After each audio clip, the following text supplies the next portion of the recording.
दुख होता है, क्योंकि उनको मुनिराज से राग तो हो ही जाता है, तो इसलिए उसको कष्ट होता है। ऐसे ही लेकिन उसको भरत चक्रवर्ती को आदिनाथ भगवान से राग नहीं, उनको तो ये लग रहा था कि अब हमें तत्व सुनने को कैसे मिलेगा।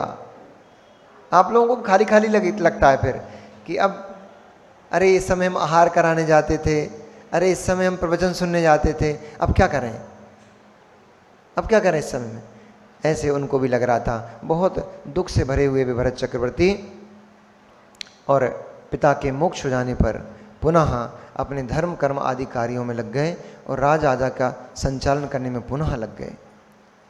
समय हुआ, समय व्यतीत होता गया और असंख्यात वर्ष जब निकल गए, पुनः भगवान जिनेंद्र की जो वाणी थी, आदिनाथ स्वामी ने जो तत्व का उपदेश दिया था, उपदेश का पालन करने वाले, उनको समझने वाले धीरे धीरे धीरे धीरे कम होने लग गए और पुनः पाप आदि की क्रियाएं बढ़ने लग गईं। तब जब पाप आदि की क्रियाएं बढ़ने लग गईं, धर्म कर्म के कार्य कम होने लग गए, तब पुनः दूसरे तीर्थंकर भगवान अजितनाथ सोनू का प्रादुर्भाव हुआ। जिस प्रकार से माँ मरुदेवी की कुक्षी में और आदि कुमार आए थे, उसी तरह से माँ विजया और पिता का नाम था जित शत्रु पिता और माँ विजया की कुक्षी में भगवान अजितनाथ स्वामी जन्म लेकर के और वहाँ स्थापित हुए। उन्होंने भी जैसे भगवान आदिनाथ स्वामी ने वैराग्य को प्राप्त किया था, वैसे ही युवा अवस्था में उद्यान घूमने गए थे और उस उद्यान में घूमते हुए पुष्प को सुबह के समय खिला हुआ देखा और शाम के समय उसी पुष्प को मुरझाया हुआ देख करके उनके अंदर वैराग्य की उत्पत्ति हो गई। अहो अहो, ये संसार की क्या दशा है। क्या चिंतन आने लग गया कि संसार की क्या दशा है। जिस पुष्प को सुबह आते हुए मैंने खिला हुआ देखा था, सूर्य के ढलते समय के बीतते बीतते ये पुष्प मुरझा गया, ये पुष्प विलीनता को प्राप्त हो गया। हमारी और आपकी सभी की भी संसार में यही तो स्थिति है कि कभी छोटे से बालक के रूप में बौड़ी के रूप में दिखाई देते हैं, पुष्प की बौड़ी, कभी खिला हुआ छोटा सा पुष्प। ये युवा अवस्था तरुण अवस्था है। इस तरुण अवस्था में कितने भौरे आकर इसका रस का पान किया करते हैं। ऐसे ही इस तरुण अवस्था में हमने कितनी युवतियों के भोग डाले, कितने चेहरों पर हम अपनी दृष्टि को ले जा करके और हमने पाप का बंध कर लिया, अपनी आत्मा का पतन कर लिया। कितने परिग्रह का संचय करके हमने इस संसार को और बढ़ा लिया है। कितनों से द्वेष करके, कितनों से राग करके हमने अपने संसार की वृद्धि कर ली है, भव बसा लिए हैं। इस प्रकार का उनको चिंतन आते ही मैं भी एक दिन इस पुष्प की तरह, आज मैं युवा हूँ और युवा अवस्था मेरी अभी बल बुद्धि सब कुछ क्षोभसम सब कुछ बहुत अच्छा है मेरे पास, लेकिन धीरे धीरे जैसे ये पुष्प मुरझा गया, धीरे धीरे समय बीतते बीतते मैं भी मुरझा जाऊंगा और ये सारा बल पौर सब नष्ट हो जाएगा और ये देह भी एक दिन भस्मीभूत हो जाएगी। और ऐसा चिंतन करते हुए उनको वैराग्य की उत्पत्ति हो गई। और जैसे भगवान महावीर स्वामी ने दिगंबरी दीक्षा को धारण करके अपना कल्याण मार्ग प्रशस्त किया था, ऐसे ही भगवान अजितनाथ स्वामी ने भी मुनिराज पद को धारण किया। मुनिराज पद धारण करके और उनको भी समय बीतते बीतते केवल ज्ञान की प्राप्ति हो गई। उसी समय पे एक विचित्र घटना घटी। और विचित्र घटना क्या थी? विचित्र घटना ये थी कि उस समय एक विजयार्ध पर्वत की दक्षिण श्रेणी में, विजयार्ध पर्वत पर दो श्रेणियां हैं, उत्तर श्रेणी और दक्षिण श्रेणी। उस उत्तर श्रेणी में 50 नगरियां हैं, जो नगरियां स्वर्ग की जो नगरियां होती हैं उन नगरियों के जैसी सुशोभित होती हैं और सभी सुख सुविधाओं से वे नगरियां सारी की सारी परिपूर्ण हैं। वहाँ जीवों को कष्ट नहीं है, वहाँ जीवों को सुख ही सुख प्राप्त होता है। ऐसे वे विजयार्ध पर्वत पर विद्याधरों की नगरियाँ बनी हुई हैं। और दक्षिण श्रेणी में 60 नगरियाँ हैं। जहाँ पर निरंतर विद्याधर लोग रहकर निवास करते हैं और उन स्थानों पर मनचाही क्रीड़ा करते हुए अपने भोगों को भोगते हैं, सुखों को प्राप्त होते हैं। विद्याधर भी मनुष्य ही होते हैं, देव नहीं होते हैं, मनुष्य ही होते हैं, लेकिन विशेष विद्याओं से युक्त होने के कारण विद्याधर संज्ञा है उनकी, और उनको सामान्य मनुष्यों से विशेष पुण्यशाली होते हैं, सामान्य मनुष्य से विशेष विद्या के स्वामी होते हैं, सामान्य मनुष्यों से शरीर आदि में, वैभव आदि में उत्कृष्ट होते हैं। विद्या के बल से आकाश में आवागमन करते हैं, विमान आदि विद्याओं के माध्यम से उनका सारा गमनागमनादि क्रियाएं होती हैं, और बहुत सारी विद्याओं के माध्यम से वे अपनी सारी इच्छाओं की पूर्ति करते रहते हैं। अपन तो उनसे भी नीचे लो क्वालिटी के लोग हैं, कुछ भी नहीं है।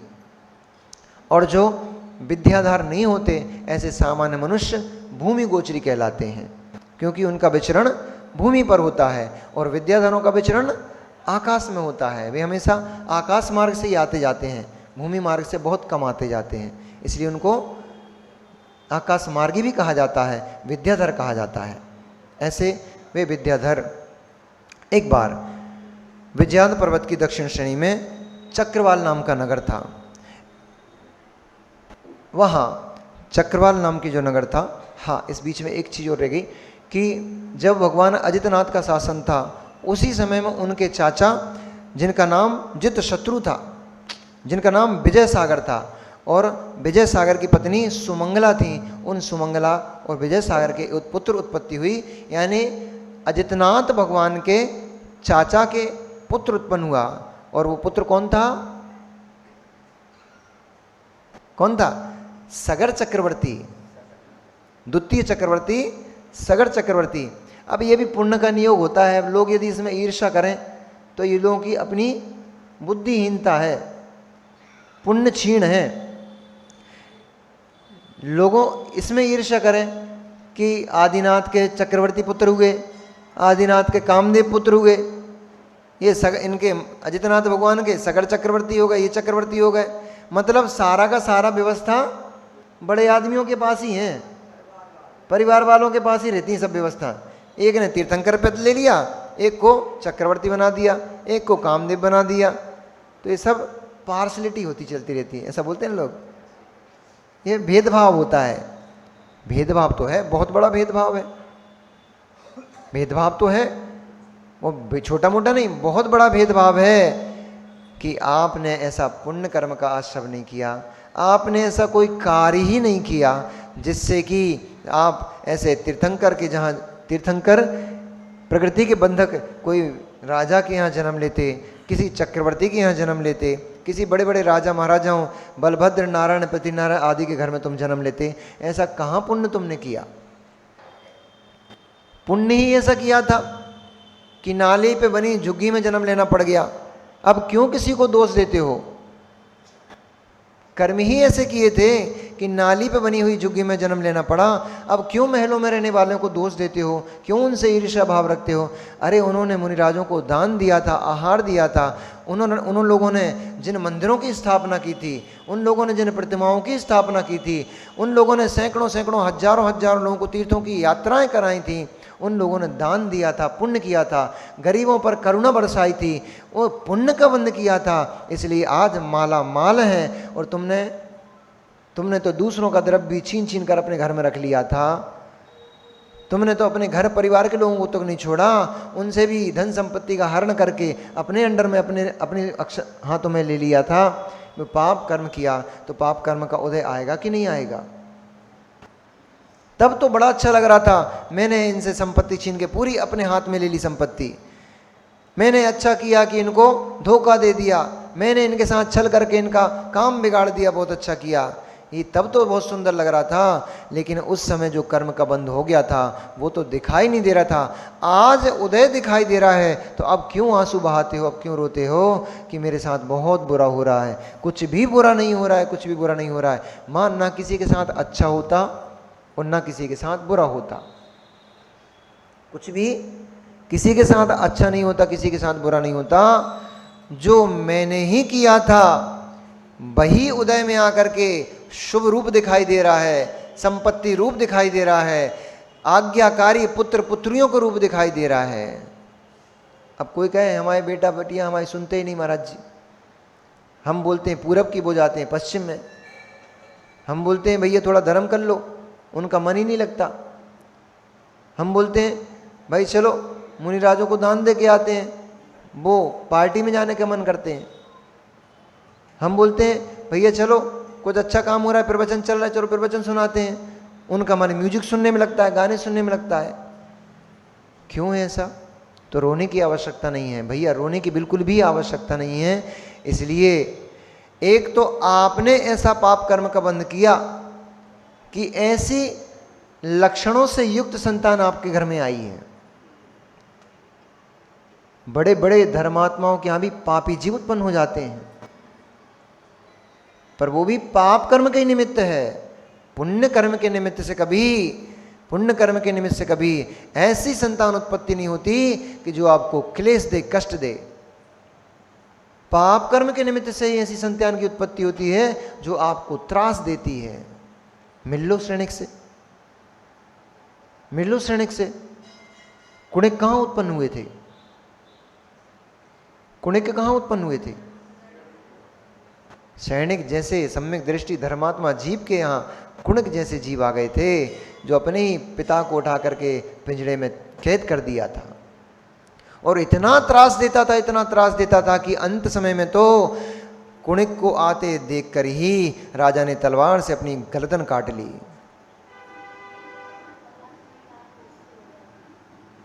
अपनी ही गर्दन काट ली, आत्मघात कर लिया। ये इतनी त्रास मुझे दे चुका, इतनी त्रास मुझे दे चुका, अब मुझसे सहन नहीं होता है। ये मुझको जो पीड़ाएं देता है, पिता को स्वयं का ही पुत्र पीड़ा दे रहा है। अभी तो ये तो प्रत्यक्ष में जब आ गया तब की बात है। अरे जब वह बालक गर्भ में आया था तब से ही त्रास देना शुरू कर दिया था। मां अपने गर्भ में आए हुए बालक को ऐसे संस्कार दो कि भविष्य में तुम्हें सुख दे और भविष्य में कुछ अच्छे काम करे, जैन कुल को बदनाम ना कर दे। जिस कुल में आप जीते हो उस कुल को बदनाम ना करे। जिस स्थान पर आप जीते हो अपने पिता के माता के संस्कारों को और अपने पिता माता के नाम को कहीं किसी नाले में ना डुबा दे। ऐसे संस्कारों, ऐसी क्रियाएं आप करो। अब माँ के गर्भ में बच्चा है और माँ का मॉल घूमने का मन कर रहा है। माँ के गर्भ में बच्चा है, माँ को दुनिया भर के बाहर के चाट पकौड़ी खाने का मन कर रहा है। बच्चा गर्भ में है और माँ पिकनिक मनाने जाना चाहती है, घूमने फिरने जाना चाहती है, ब्यूटीफुल स्थानों को देखने जाना चाहती है। ऐसे संस्कार बच्चे के अंदर पड़ेंगे, ऐसे भाव आप करोगे तो वे ही संस्कार बच्चों के अंदर पड़ेंगे। मिलो अभिमन्यु से, माँ का क्या नाम था? सुभद्रा। सुभद्रा के गर्भ में जब बच्चा था तो अर्जुन चक्रव्यूह का भेदन करना सिखा रहे थे। सुभद्रा को बतला रहे थे कि चक्रव्यूह का भेदन कैसे किया जाता है। तो वह चक्रव्यूह का भेदन करना उस जीव ने पेट के अंदर ही सीख लिया। मां के कानों में पड़ती हुई बात उस बालक ने पेट में ही चक्रव्यूह का भेदन सीख लिया। लेकिन जब तक चक्रव्यूह का तोड़ने की बारी आई थी तब तक सुभद्रा की आंख लग गई और वह चक्रव्यूह का भेदन नहीं भेदना तो सीख लिया लेकिन प्रवेश सीख लिया, लेकिन उसको भेद करके वापस निकलना नहीं सीख पाया। कहाँ? माँ के गर्भ में।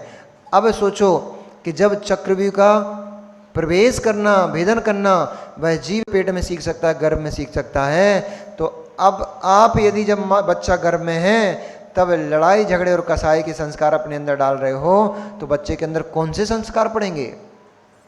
इसकी निंदा उसकी निंदा के संस्कार करोगे, बातें करोगे, कभी अपने कानों से किसी की निंदा पुराण सुनोगे, कभी किसी की बुराई करोगे मुख से। ऐसे संस्कार जब स्वयं डाल रहे हो तो बच्चा क्या सीख पाएगा? जब गर्भ में बच्चा हो तो ऐसे पुराण कथा ग्रंथों का पाठन करो तो बच्चे के अंदर धर्म के साथ संसार में मुझे कैसे जीना है, ये संस्कार पड़ जाएं। फिर आपको उंगली पड़ के जबरदस्ती उसको खींच खींच के मंदिर लाने की आवश्यकता नहीं पड़ेगी। स्वयं मंदिर जाओ, स्वयं भगवान की भक्ति करो, स्वयं भगवान का अभिषेक देखो, पूजन करो, और स्वयं मुनिराजों को दान दो, जब तक दे सकते हो तब तक। जब नहीं दे सकते तब दान की अनुमोदना करो, तत्व का श्रवण करो, जिनवाणी का पठन पाठन करो, जिन मंदिरों में जाकर के और जो शास्त्र आदि हैं उनको छपवाने का प्रयास करो, उनको भेंट करने का प्रयास करो। ऐसे उपक्रम करो जिससे कि ऐसे कर्म का बंध हो, जिससे कि बच्चा जो संस्कार, जो कुक्षी में पेट में जो बच्चा है, वह बच्चे के अंदर ऐसे संस्कार पड़ जाएं कि बाहर आते ही वो अपने आप उसके कदम मंदिरों की तरफ, धर्म की तरफ भागे, ना कि ऐसे स्वप्न मां को आए, ना कि ऐसा दोहला मां को हो कि अपने ही पति की छाती को चीर करके उसमें से रक्त का पान करूं। ऐसा स्वप्न आता था, ऐसा दोहला होता था। किसको? चेलनी को। सम्यक दृष्टि जीव और जिनेंद्र भगवान की भक्त, और जिनेंद्र भगवान की भक्त जो एक घास के ऊपर पैर रखने में पाप मानती थी, ऐसी चेलनी को क्या दोहले आ रहे हैं कि मैं राजा क्षणिक की छाती से रक्त का पान करूं। और धन्य है वो पिता, धन्य है वो पिता जिसने अपनी ही कटार से अपनी छाती को चीरकर रानी का दोहला पूरा कर दिया। पुत्र को कष्ट नहीं होना चाहिए, पुत्र को कष्ट नहीं होना चाहिए। ऐसे जीव, ऐसे जीव आपके घर में जन्म ले लेते हैं। कभी ना कभी पूर्व भव में कोई ना कोई उससे शत्रुता रही होगी। कहानी सबने पढ़ी है, क्योंकि अपना प्रकरण दूसरा है इसलिए वो पूरी कहानी नहीं सुना रहे। बैर बांधा था कहाँ? राजा और मुनि की पर्याय में। कुणिक का जीव मुनि था और कुणिक का जीव मुनि था, और राजा क्या नाम था? श्रेणिक का जीव राजा था। राजा ने आहार दान नहीं होने दिया, वह कर्म का बंध वहां से हो गया। इसलिए वह बंध हमें क्या दिखाई दे रहा है कि बेचारे धर्मात्मा के कैसी पापी औलाद आ गई, पापी संतान आ गई। तुम प्रत्यक्ष को देख रहे हो, प्रत्यक्ष को देख रहे हो, और प्रत्यक्ष को देखने वाले चारवाक होते हैं। जो प्रत्यक्ष और परोक्ष दोनों को देखते हैं वे जैन होते हैं, वे स्यादवादी होते हैं, वे अनेकांत दृष्टि वाले जीव होते हैं जो प्रत्यक्ष को भी देखते हैं और फिर परोक्ष को भी देखते हैं। क्योंकि प्रत्यक्ष को देख रहे हो, बेटा कष्ट दे रहा है, परोक्ष में नहीं देखा कि मित्र ने ही मित्र को कष्ट दिया था। वही मित्र कुणिक के रूप में बेटा बन करके श्रेणिक के घर में उत्पन्न हो गया, फिर उसको त्रास दिया, बहुत पीड़ा दी, बहुत पीड़ा दी। लेकिन स्वयं के ही कर्म का बंध था, दूसरे के कर्म का बंध नहीं था। इसलिए किसी के घर में धन संपत्ति बढ़े, किसी के घर में यश बढ़े, किसी के मान सम्मान बढ़ जाए, सभी लोग उसको, उसके लिए प्रिय हो जाएं, सभी के लिए वह प्रिय हो जाए, तो क्लेश मत करो, लड़ाई झगड़े मत करो। चाहे मोहल्ले का व्यक्ति हो, चाहे समाज का व्यक्ति हो, और चाहे आपका सगा अपना ही भाई हो, चाहे आपका स्वयं का अपना पुत्र हो, पुत्री हो, यदि उसको यश मिलने लग जाए, उसको संपत्ति मिलने लग जाए, तो उस पर ईर्ष्या मत करना कि ये हमसे भी आगे बढ़ गया, हमारा बेटा होकर हमसे आगे बढ़ गया। वहाँ ये सोचना कि अहो ऐसा ये जीव पुण्य कर्म करके आया है कि मेरे पास तो कुछ नहीं था, लेकिन इसके आते ही सब सुख और समृद्धि होना शुरू हो गई। ऐसे वे भगवान अजितनाथ स्वामी के चचेरे भाई सगर चक्रवर्ती पद को हासिल किए, और जब चक्रवर्ती बन गए, चक्रवर्ती के पद पर पहुंच अधिष्ठित हो गए, तो एक बहुत सुंदर घटना घट गई। और सुंदर घटना ये घट गई कि विजयार्थ पर्वत की जो दक्षिण श्रेणी थी, उस दक्षिण श्रेणी में चक्रवाल नाम का एक विद्याधर राजा निवास करता था।